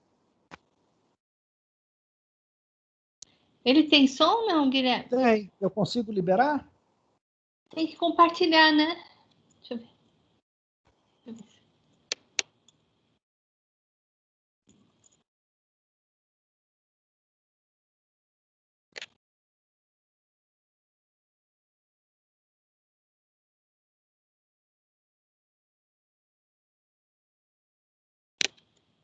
Você está compartilhando, Guilherme? Não, eu não sei como é que eu compartilho o áudio. Deixa eu ver se tem alguém aqui que saiba. Mas olha só, se eu passar o link para vocês... Teams. Quando você vai compartilhar, existe um botãozinho em cima no Teams que você liga o áudio do computador dele. Clica no compartilhamento, tem um botãozinho em cima.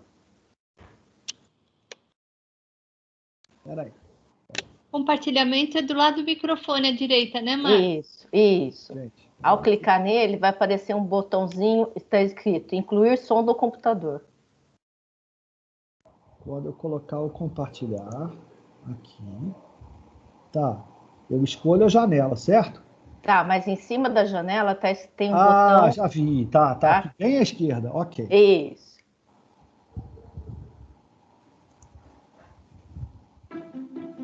Vamos juntos conhecer a interface do Covid Safe Classroom. Só que não tá o vídeo. Na inicial, temos acesso a uma O que tá planta baixa. compartilhando de tela é aquela planilha. Tá o som, mas não tava o vídeo. Ai. Compartilha agora a tela, certo? Essa tela é isso. Isso é aquele do som. Agora precisa ver o som, né, Mar? Gente, me perdoa. Eu sei que tem um curso bom, o SOS Computadores, lá na Avenida Rio Branco. Aguenta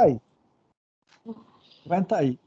Eu confesso que esse cara aqui não é o sistema que eu uso sempre. Esse SOS Computador, e você denunciou a sua idade. Daqui a pouco você está na fila da vacina também. Então. Mas eu perdi aquela aula. Abre o compartilhamento. Peraí.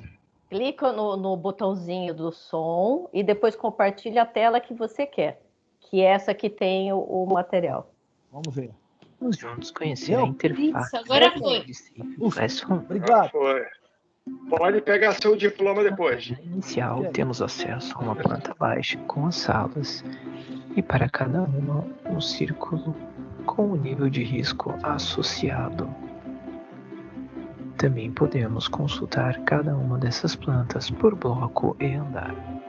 Para outros símbolos e consultar essas informações associadas à cor, nós podemos vir aqui em legenda e entender um pouco mais sobre a classificação de cores, que é feita seguindo o guia de biossegurança. Inclusive pode ser acessado através deste link diretamente o PDF, e adicionalmente ao círculo de risco para cada sala nós temos também ícones para representar se uma sala está necessitando de limpeza, de manutenção, se o seu número de usuários está acima do indicado, ou mesmo se a qualidade do ar, o nível de CO2 dessa sala está ultrapassando o nível recomendado.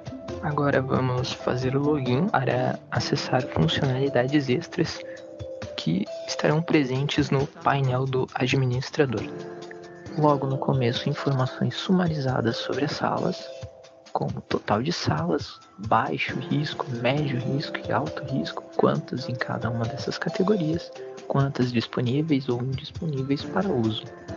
Abaixo da planta, nós vamos ter aí organizadas por ordem de criticalidade informações sobre cada uma dessas salas, quantos usuários nós temos comparado com o valor total recomendado de usuários, qual a nossa qualidade do ar em termos de CO2, e aí para cada uma dessas informações, caso ela esteja fora do recomendado, nós vamos ter aqui a cor vermelha indicando.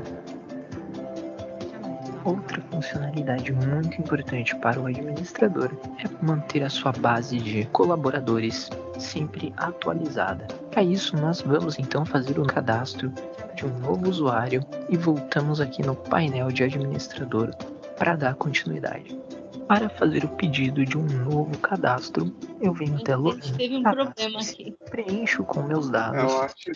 Qual é o papel que eu estou pedindo? Se tinha saído do vídeo, Guilherme.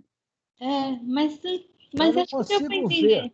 Eu não consigo ver daqui o que está acontecendo.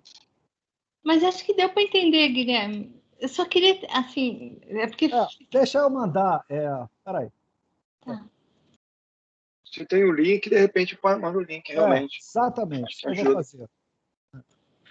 E agora nem o meu sistema para de falar aqui o vídeo. Eu acho que caiu aqui de alguma forma. Deixa eu pegar o link, eu vou compartilhar o link desse vídeo com vocês. Tá.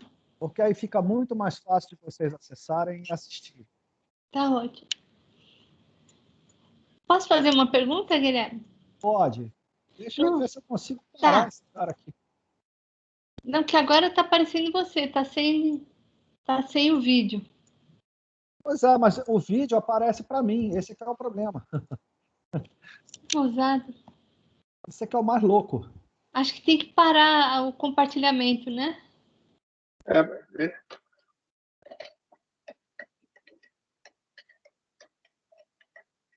Agora apareceu de volta o vídeo. Apareceu a tela do link.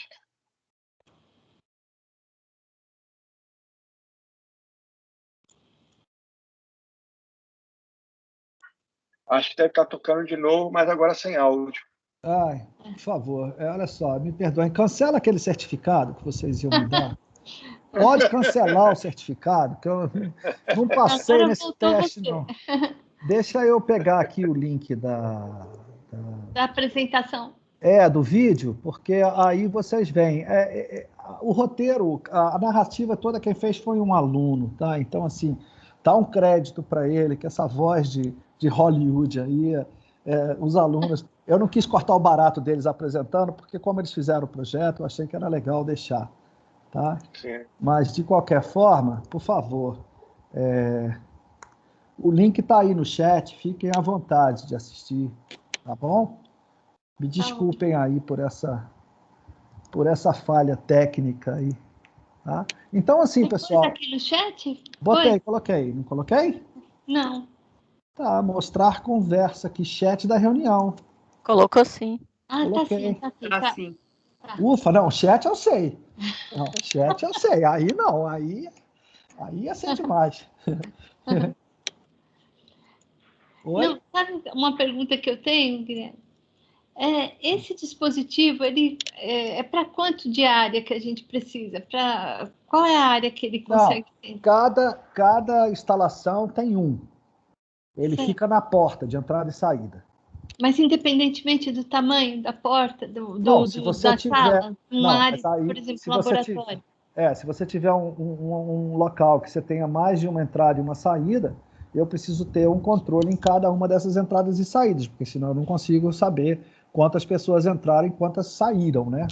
Entendi. Mas, a princípio, a ideia é essa, ou seja, a gente ter esse controle. Normalmente, se eu não me engano, no guia de biossegurança, a recomendação é eu ter uma entrada e uma saída. Certo. Para ter para ter um controle mais aprimorado da situação. E aquelas cores que a gente tem na planilha, que eu até vou passar depois para o GT, que a professora Fátima mandou para mim, as planilhas dos laboratórios do CCMN, aí vem com as cores, ela está relacionada a essas cores que ele mostrou. Sim, a gente pegou. Se lá estiver seguindo o guia de biossegurança, é o que a gente está seguindo aqui, a gente está fazendo absolutamente a mesma coisa. Inclusive, uma das coisas que eu queria fazer no dispositivo era colocar o dispositivo, encapsular o dispositivo numa caixa que fosse aquele cartaz do guia de biossegurança. Certo. Tá? Porque aí eu consigo, por exemplo, a gente já está até montando ele com isso, a gente está colocando uns LEDs coloridos, que o LED acende na cor do risco que tiver associado. E aí você consegue ter essa intervenção pela administração, ou seja, se o administrador quiser colocar uma determinada instalação em um determinado momento em vermelho, ele coloca na hora. Se ele quiser bloquear a instalação, ele bloqueia na hora, entendeu? Entendi. Então, dá para a gente fazer isso. Bem legal. Posso ver se alguém tem pergunta, Guilherme? Sim, por favor. Se alguém tem alguma pergunta sobre o SAFE? O Marcos Fialho. Marcos. Boa tarde. Eu fiz uma pesquisa rápida aqui e achei alguns trabalhos sobre sensores para detectar o vírus no ar. Vocês pensou nisso? Vocês viram alguma coisa sobre isso? Pensaram em fazer isso também? Olha, particularmente nesse sistema aqui, a gente não pensou nisso nesse momento, tá? Porque a gente tentou trabalhar numa solução que a gente pudesse rapidamente adquirir os sensores e montar uma solução viável. Tá? Mas essa ideia de fazer detecção do vírus no ar, ela é fantástica. Tá? E eu não vejo dificuldade alguma da gente encapsular esse sensor no dispositivo, não. Inclusive, para esse cara aqui, a gente não está usando, a gente está usando uma plataforma um pouquinho mais robusta, que é a SP32. Então, ela tem uma capacidade de processamento mais elaborada. Mas é uma excelente dica. Mas esses sensores, eles já estão disponíveis ou eles são experimentais? Eu vi algumas pesquisas, acho que é na USP, algumas pesquisas fora. Dei uma pesquisa rápida para Arduino, não achei assim nada. Porque esse que era uma grande questão nossa. A gente precisava ter algo que fosse efetivo de forma rápida, né? Uhum. Então, por isso que a gente adotou uma solução de medir quantidade de pessoas, né, de usuários, de medir a questão de temperatura e umidade, que é um problema sério nas salas, e principalmente concentração de CO2, porque a concentração de CO2 está associada com a ventilação. Eu tenho a impressão que... O pessoal está desenvolvendo mesmo sensores. Eu tenho a impressão que detecção de vírus no ar é uma coisa bastante complicada, bastante interessante, deve ser objeto de pesquisa ainda, você precisaria ter a base de lasers, com cavidades, é um processo bastante complicado. Eu não vi nada que alguém esteja fazendo essa detecção a nível confiável. Não, muito menos comercial. A gente está usando componentes comerciais, absolutamente comuns. Entendi. Mais alguém quer fazer alguma pergunta, gente? Eu tenho uma dúvida básica. Professora Marlice, Instituto de Química. Pode fazer, Marlice. Boa noite a todos. Estou olhando aqui, já é 6h pouca. Oi, Guilherme, bom ver esse sorriso. Então, um sorriso de quem começou animado em março e continua animado. Imagina. Continue aí. Com menos voluntário ou não, a gente tem que continuar. Pois é. Guilherme, eu tenho uma pergunta básica, bem basiquinha mesmo. Você usa um default para o nível de CO2 com base na geometria da sala? Como é que é feito isso? Sim, a gente tem como fazer toda essa parte de calibração e ajuste, tá? Então, assim, como o sistema ainda ele está numa fase de montagem, a gente ainda não realizou qualquer tipo de calibração ou ajuste no sentido de inicialização geral, tá? Mas todos esses controles, eles são factíveis de ocorrer.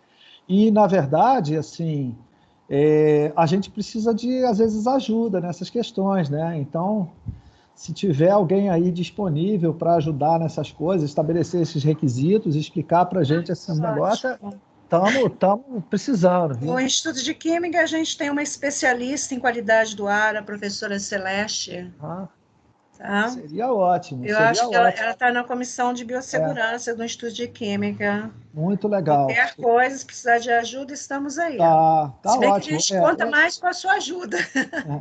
Esses projetos, eu quero deixar aqui, né, explícito, que esses projetos são da UFRJ, tá? São nossos, esses projetos são nossos, foram construídos para nós.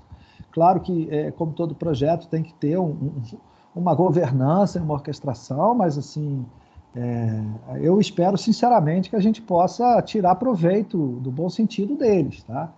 Então, agora, eles vão conseguir evoluir se a gente realmente conseguir colocar a nossa capacidade técnica integrada, né? Porque eles são multidisciplinares, né? Então, assim, tem muita coisa envolvida, dá para aprimorar muito, e eles podem se transformar em verdadeiros, acredito que arcabouços não apenas de apoio, né, para a nossa própria evolução e segurança, mas também como estruturas de pesquisa, né, igual essa questão aí do sensor que o professor colocou, né? Você tendo uma plataforma dessa instalada no campo, você abre a possibilidade de ousar e tentar capturar outras, né, informações, enfim. Perspectivas, né? Exatamente, exatamente. Na verdade, esses projetos, eles nascem muito num cenário de entender que a UFRJ é um living lab, né? Ou seja, a gente está num laboratório vivo, né? A gente é o melhor laboratório que a gente poderia ter no planeta. Mais uma vez, parabéns. Guilherme. Oi, Guilherme, nesse sentido, desculpa. Não, Henrique, só rapidinho, só emendando na pergunta, desculpa. Nesse sentido, esses projetos vocês estão mais ou menos assim com uma ideia tipo open source, ele vai estar aberto na verdade, não? Qual é o planejamento? Pois é, essa é uma pergunta muito interessante. Desculpa, Cássia. Vários já me perguntaram isso, né? Eu sou fã de open source, tá? Eu sou adepto de open science, mas nesses dois casos em particular, eu entendo que a prudência primeiro nos leva a ter uma estrutura definida para o UFRJ primeiro, tanto é que esses registros estão sendo feitos em nome da universidade e para a universidade, e aí depois a gente pode evoluir no sentido maior da questão, entendeu? Eu não vejo problema algum, não. A única coisa que às vezes é complicado, que, por exemplo, no SAFE talvez nem tanto, porque o SAFE ele tem um conjunto de requisitos muito bem estabelecidos, né, que é o Guia de Biossegurança, e ele consegue talvez ser digamos assim, controlado pelos próprios requisitos. No caso do oxímetro, ele é um pouco mais sensível, porque por ele ser um sistema de saúde, né, ele tem todo um conjunto de protocolos ali, de procedimentos que precisam ocorrer e ser garantidos, né? Então, mas assim, é o tal negócio. Na verdade, a gente está construindo os projetos com plataformas open source, né? Então, assim, não tem muito como fugir disso, né?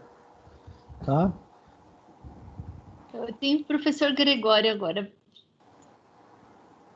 Daqui a pouquinho a gente encerra, Guilherme. Está cansado?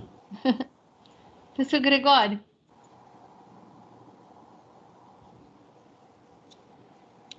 Está sem som. Sem áudio. Sem áudio.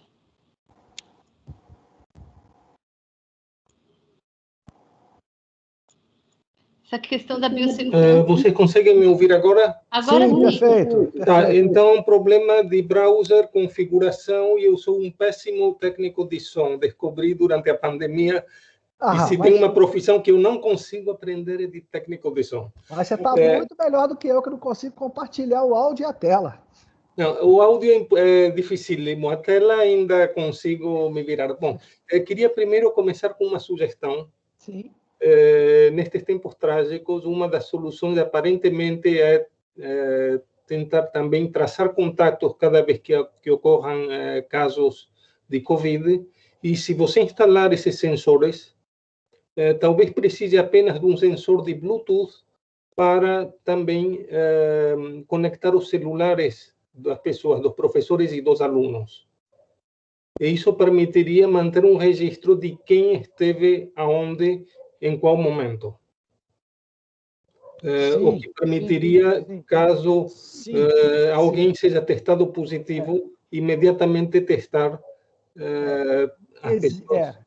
Particularmente, eu concordo 100% com o que você está colocando. Tá?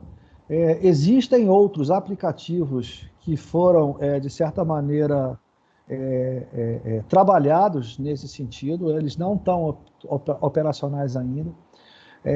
Uma primeira alternativa desse sistema, nós havíamos colocado também algum tipo de identificador através de tags de RFID, para não apenas contar quem entra, mas saber quem entra e sai. Tá? E isso daí ficaria, de certa maneira, a gente conseguiria triangular com os outros sistemas de rastreio e aí ter o contato. Mas isso acabou criando uma certa celeuma no sentido da privacidade. Então, teve uma discussão muito assim, digamos assim, intensa, eu diria que, a meu ver, até muito burocrática, porque a intenção do sistema não é uma intenção maléfica, ela é uma intenção benéfica, né? Então, assim, não é capturar por que o Henrique entrou, saiu, ou se o Henrique entrou, saiu de uma instalação, ou se o Guilherme está lá, mas é efetivamente para a questão da biossegurança geral. Então, assim, eu entendo que seria talvez mais tranquilo de ser feito se nós pudéssemos instituir na universidade o uso de identificação funcional, tá? Porque aí, isso daí naturalmente implicaria que todos nós que somos servidores e todos os nossos alunos, eles, para entrarem nas nossas instalações, eles teriam que se identificar. Tá? O crachá, né? O crachá, o famoso crachá. Inclusive, a solução era montar o crachá com cartões RFD, né? Isso daí resolveria o problema, mas enquanto a gente não tiver uma alternativa como essa, fica muito complicado, viu, Gregório, de implantar esses negócios. Ainda mais agora à luz da LGPD, da Lei Geral de Proteção de Dados. Meu Deus, tá sendo realmente complicado, porque tudo parece que se transformou em phishing, tudo parece que se transformou em rastreio e, na verdade, as boas intenções acabam sendo afogadas pela grande quantidade de má intenções que existem por aí. Então, assim, mas efetivamente essa questão ela é importante. Agora, uma coisa que eu não sei se ficou visível é que a visualização do safe ela pode se dar pelo celular também, tá? Então, aquele painel que aparece geral, com vários detalhes, ele tem uma visão simplificada, que é justamente para o usuário externo saber das condições ambientais de biossegurança naquele momento do local que ele quer ir. Claro que isso não tem nada a ver com rastreio se teve Covid ou não, tá? Mas é só um detalhe adicional. Tá? Tá certo, muito obrigado. Só que eu tenho mais uma pergunta. Claro, por favor. Que é o seguinte, digamos que por um milagre cheguem 200 milhões de vacinas e a situação melhore dramaticamente até setembro ou janeiro. Vocês têm condições de industrializar o produto? É a mesma situação do oxímetro. Nós queremos montar toda a parte do processo de construção, todos os modelos, para poder contratar ou a montagem dos dispositivos ou passar o direito de comercialização do produto para uma empresa, ou montar uma empresa. Porque, repara, essa questão do biossegurança, ela transcende a Covid. Exatamente. Ela transcende a Covid. É uma situação... insalubridade dos laboratórios. Exatamente. Então, essa situação ela vai permanecer. Quer dizer, a Covid ela nos proporcionou, quer dizer, é uma desgraça. Uma desgraça. Não gosto disso, estou com raiva de Covid. Mas, assim, a Covid nos proporcionou algumas oportunidades de evolução muito interessantes, né? E eu vejo que, por exemplo, ter um plano de contingência de risco, discutir questões de risco internamente, ter concretamente um guia de biossegurança que consegue nos orientar e, de certa maneira, mostrar quanta besteira a gente fez ao longo da nossa história, né? Quão inapropriado nós somos. Eu não sei como é que é a realidade do CCMN em relação a laboratórios, etc. Mas, por exemplo, no CT e no próprio CCS, a gente tem coisas que é melhor fechar o olho. É melhor fechar o olho... No subsolo, né? Exatamente. Né? Então, sem ventilação. Assim, exatamente. Quantas salas de aula a gente tem sem janela? Né? Com a questão da necessidade de aumentar o número de salas de aulas, de fazer aquelas coisas de divide. Enfim, a gente tem muito problema. Então, eu vejo como isso algo muito legal. Então, como eu falei, da mesma forma como o oxímetro, a questão da comercialização, ela é muito tranquila, porque eu entendo que o grande problema está na montagem do dispositivo. Tá? Porque o software em si é o software. Se eu tiver que embarcar o software eu vou embarcar o software nos dispositivos em escala, isso não é problema. Mas a montagem, ela dá muito trabalho. Por exemplo, eu levo 1h30 para montar um oxímetro daquele, tá? Do zero. né? E eu estou fazendo isso, eu estou anotando a ordem, até a ordem de montagem dos pinos do conector é importante, porque se você monta ao contrário, o negócio não entra, não encaixa, enfim. Então, essas coisas a gente quer deixar tudo definido para poder ter essa... Nada impede, por exemplo, que a gente estruture, incube uma startup ou alguma coisa que faça a montagem no nosso parque tecnológico. Tudo isso é possível, né? São oportunidades que aparecem. Tá? Mas, efetivamente, eu te digo, nós, enquanto inovadores, eu não tenho capacidade, meu laboratório não tem capacidade, nem estou propondo fazer isso, tá? Eu não seria louco. Tá? Bom, obrigada, Gregório. Eu que agradeço. Obrigada. Obrigado. Eu estava pensando nessa questão, nossos laboratórios, eu fui diretora do Instituto de Química há muitos anos, e a gente tinha um número altíssimo de pessoas com câncer voltadas à questão do ambiente de trabalho. A gente, às vezes, isso não é... A professora Marlice, que é vice-diretora da Química, está aqui.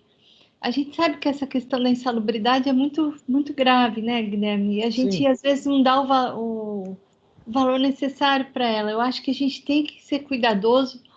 E, como você falou, isso transcende a Covid. São coisas que a gente aprendeu, que a gente precisa monitorar. Por exemplo, no CCS, tem alguns lugares que eu me sentia mal para ir dar aula. Porque você desce lá no subsolo, sem ventilação, sem janelas, né, para circular o ar. Então, é muito grave. Uma vez, para a CPST, eu mandei a lista do número de pessoas do Instituto de Química, professores, principalmente servidores administrativos, que estavam lá há anos, com câncer. É imensa. E eu falei, não é possível, tem que ter um estudo sobre isso, né? Não estou dizendo que isso que a gente está falando de biossegurança é muito importante. A gente precisa estar... tem que ter atenção a isso, né? A saúde da gente. Então, acho que essa é uma questão. Ó, como eu não estou vendo mais nenhuma pergunta, não sei se o Cabral quer falar alguma palavrinha, que é nosso vice-decano. Ou... Não, só para dizer aí ao meu amigo Guilherme que eu fico sensibilizado e muito feliz, Guilherme, com esse sucesso total. Te dá aí realmente os meus parabéns. Você, como sempre, demonstrando muita competência em tudo que faz. Obrigado por ter vindo aqui. Não, perguntas eu não tenho, até porque eu já escutei o Guilherme várias vezes, ele sabe disso, diversas vezes, então eu conheço bem. Mas é sempre um prazer enorme, Guilherme. O prazer é meu, a honra estar aqui com vocês. Eu agradeço realmente a oportunidade. Muito bom ver né, vários amigos, Cássia, Henrique, Cabral, a Stefanella. Eu vou esquecer de alguns aqui que já passaram aqui na tela. Olha o Cabral aí. Cabral, de vez em quando, ele me maltrata, que ele me manda umas fotos dele bebendo uma cerveja gelada, os negócios. Mas eu vou à forra. Pode deixar que eu vou à forra. Você pode esperar que eu vou à forra. Mas é muito legal. E assim, eu vejo que esse evento todo é uma grande oportunidade para a gente, que a gente está tendo de nos conhecer, sabe? Isso, para mim, é fundamental, de nós entendermos os grandes valores que cada um de nós tem e do infinito valor que a gente tem se a gente conseguir somar esses valores e fazer alguma coisa legal. Esses projetos são consequência disso. Esses projetos, eles não são iniciativa individual. Na verdade, eu acabei assumindo, de certa maneira, a responsabilidade pelos projetos, porque alguém tinha que fazer isso, mas esses projetos são resultado de toda essa miríade de participação aí, por favor. Né? Então, assim, é muito legal. E a gente está fazendo outras coisas, tem várias outras coisas acontecendo, a gente já fez muita coisa, a gente lá no início, a gente construiu, esse aqui está aqui, ó, esse aqui a gente montou lá no início, não sei se vocês lembram, essa aqui é minha, foi a primeira, essa aqui foi a primeira. Eu peguei ela debaixo do braço e falei, ninguém me tira, essa máscara é minha, essa aqui não adianta, ninguém quer. Então, a gente tem feito muito isso, uma parceria muito boa, com o NCE aí, com o Henrique, né, com o Cabral também, o nosso Hub Rio aí conseguiu emplacar esse projeto, foi o primeiro projeto em rede, né, que o professor Medronha está coordenando. Então, essas coisas são muito legais, né? E é isso, eu acho que é tocar, a gente continua, eu vou me esquecer o nome da professora que brincou comigo do sorriso, mas o sorriso... A Marlice. O sorriso seja uma forma de agradecer a vocês a oportunidade de estar aqui e de tentar mostrar realmente que a gente precisa manter energia, embora por trás desse sorriso vocês podem contar que está uma pessoa bastante tensa, muito preocupada, né? Muito preocupada. Acho que todos nós, né? É verdade. Esse sorriso ainda é o ópio que a gente tem, né, cara? Então, assim, eu tenho... O professor Miceli, né? O professor Cláudio Miceli, do NCE, tem sido um parceiraça nesse desafio aí nosso da Covid aí também. Então, assim, pegar os números, lidar com os números, a base nova chegou, os números não contribuem para nenhuma alegria, pelo contrário, os riscos aumentam numa velocidade muito grande. Então, assim, a gente precisa realmente, para superar isso, a gente precisa dessas vacinas o mais rápido possível, porque é a única coisa. Porque, assim, lavar a mão a gente lava, usar máscara a gente usa, ficar em casa a gente fica, mas se não tiver a bendita vacina, a gente não vai conseguir realmente sair dessa, não. Mas vamos ver. Mas, enfim, eu fico à disposição de vocês, o programa de sistemas está à disposição de vocês, nossas portas estão sempre abertas, né? A gente tem várias colaborações, várias participações, e eu espero que a gente possa continuar mantendo isso aí. O Vladimir agora, o negócio do Vladimir é cerveja. Ô, Cabral, você tem que comprar a cerveja do Vladimir, cara, ajudar lá. Pois verdade. Eu não passei para o Cabral ainda. Deixa acabar a pandemia. Mas enfim, é algo muito legal, quer dizer, o programa de sistemas tem uma parceria grande com a Poli, com o IEM, com o NCE, enfim, então, assim, é algo que é bacana, isso daí é muito rico para nós, né? Nós estamos nos conhecendo melhor, de fato, né, Guilherme? Então, isso é muito importante. Tá? E o que eu vejo, assim, é pesquisa que às vezes parece simples, é uma coisa que serve tanto à comunidade, não só ao UFRJ, mas nossos hospitais, né, a cidade como um todo. Eu acho que a gente tem que pensar nisso, porque se a gente não ficar unido nesse momento, vai ser muito difícil a gente superar essa fase. Acho que todos nós estamos exaustos, trabalhando muito. Então, os nossos estudantes, né, tivemos 3 períodos seguidos, a graduação, é muita coisa. E agora já estamos discutindo no SEG o calendário para 2021-1 e 2021-2. Então, eu queria te agradecer muito, Guilherme, porque agora até entendi melhor a planilha da professora Fátima. De onde que vem tudo isso, né? A gente não sabia, porque a gente recebeu ela pronta. É um tijolaço, aquele guia é um tijolaço. Foi muito bom. Eu vou até passar para os diretores, que ontem, eles me mandaram a Nelson me mandou a planilha do CCMN, eu fico orgulhosa que o CCMN respondeu todas as questões, né? A gente, lógico, tem alguns problemas, porque é bem complexo, a área dos laboratórios, ventilação, janela, tipo de janela, mas foi um dos centros, assim, que respondeu muito bem a essa pesquisa, que eu acho tão importante. Então, eu acho que é isso. Quero agradecer mais uma vez, Guilherme, agradecer a todos que participaram da nossa reunião hoje. E a nossa próxima reunião é daqui a 15 dias. Lembrando que no dia 7 de abril nós vamos ter uma homenagem para as vítimas da Covid no nosso Conselho de Centro. Das vítimas, agora que nós completamos um pouco mais de um ano que nós estamos nessa luta. São muitas perdas, a gente sabe que todo mundo está querendo voltar presencialmente o mais rápido possível, mas a gente sabe que nós vamos voltar para um lugar diferente, com outros cuidados, com pessoas muito sofridas, algumas muito sofridas, e eu acho que a gente tem que ficar junto nesse momento para superar tudo isso. É isso, então. É isso aí. Obrigada por tudo. Gente, muito obrigada bom com vocês, viu? Olha, é uma santa Páscoa para todo mundo, viu? Boa Páscoa a todos. Santa Páscoa para todo mundo, viu? Obrigada. Grande abraço para todos. Oi, Antônio. Quanto tempo? Tchau. Boa Páscoa para todos. Valeu. Obrigada, gente.